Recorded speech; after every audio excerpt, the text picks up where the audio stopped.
ತಮಿಳುನಾಡಿಗೆ ನೂತನ ಬಿಜೆಪಿ ಅಧ್ಯಕ್ಷರ ನೇಮಕವಾಗಿದೆ. ಬಿಜೆಪಿ ರಾಜ್ಯಾಧ್ಯಕ್ಷರಾಗಿ ನೈನಾರ್ ನಾಗೇಂದ್ರನನ್ನ ಈಗಾಗಲೇ ನೇಮಕ ಮಾಡಿದ್ದಾರೆ.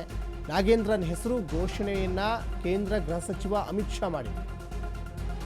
ಇದು ಬಿಜೆಪಿಯ ರಾಜ್ಯಾಧ್ಯಕ್ಷರಾಗಿ ನೈನಾರ್ ನಾಗೇಂದ್ರನ್. ಇನ್ನು ನಾಗೇಂದ್ರನ್ ಹೆಸರನ್ನ ಈಗಾಗಲೇ ಕೇಂದ್ರ ಗೃಹ ಸಚಿವ ಅಮಿತ್ ಶಾ ಘೋಷಣೆ ಮಾಡಿದ್ದಾರೆ.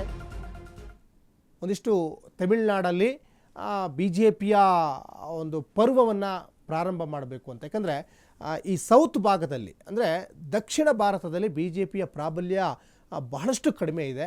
ಹಾಗಾಗಿ ಹೇಗಾದರೂ ಮಾಡಿ ತಮಿಳುನಾಡಲ್ಲಿ ಬಿಜೆಪಿ ಅಂದರೆ ಕಮಲವನ್ನು ಅರಳಿಸಲೇಬೇಕು ಅಂತ ಶತಾಯಗತಾಯ ಕೇಂದ್ರದ ನಾಯಕರು ಮೋದಿ ಅಮಿತ್ ಶಾ ಪ್ರಯತ್ನವನ್ನು ಮಾಡ್ತಾ ಇದ್ದಾರೆ. ಇನ್ನು ಉತ್ತರ ಭಾಗದಲ್ಲಿ ಸಾಕಷ್ಟು ಸ್ಟ್ರಾಂಗ್ ಆಗಿದೆ ಬಿಜೆಪಿ. ಆದರೆ ಕೇರಳದಲ್ಲಿ ಬಿಜೆಪಿ ಇಲ್ಲ, ಕರ್ನಾಟಕದಲ್ಲಿ ಬಿಜೆಪಿ ಇಲ್ಲ, ತೆಲಂಗಾಣದಲ್ಲಿ ಬಿಜೆಪಿ ಇಲ್ಲ, ಇನ್ನು ಆಂಧ್ರದಲ್ಲಿ ಇದ್ದರೂ ಕೂಡ ಅದು TDP ಜೊತೆ ಮೈತ್ರಿ ಮಾಡ್ಕೊಂಡಿದ್ದಾರೆ, ಅಲ್ಲೂ ಪೂರ್ಣ ಪ್ರಮಾಣದಲ್ಲಿಲ್ಲ.